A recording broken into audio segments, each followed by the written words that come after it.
Ồ, ta trống luôn à. Ô, thật tài.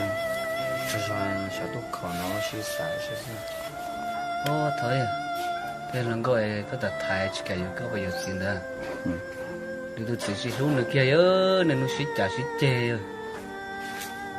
Bây giờ mà, bây giờ rẻ, bây giờ nó bỏ sẽ trả sẽ chê sao.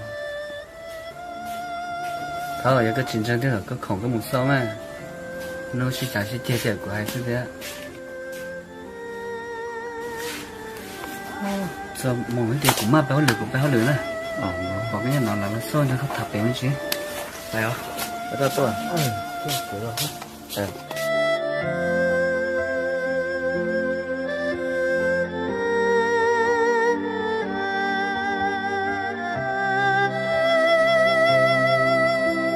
Nó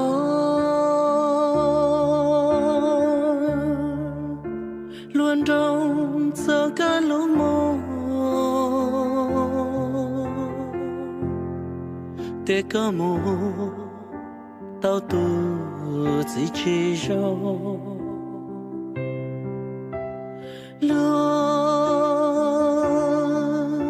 chỉ có lúc sẽ buồn rồi lúc có cha là ly của mình gấu mong nó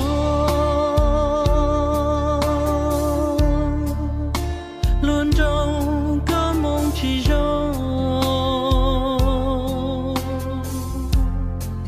của mùa bông tròn dâu sao có lưu lô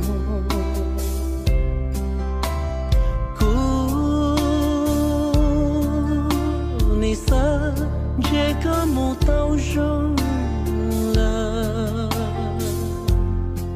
lúc có cả thâu nó lúa hai linda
些去些去做别的。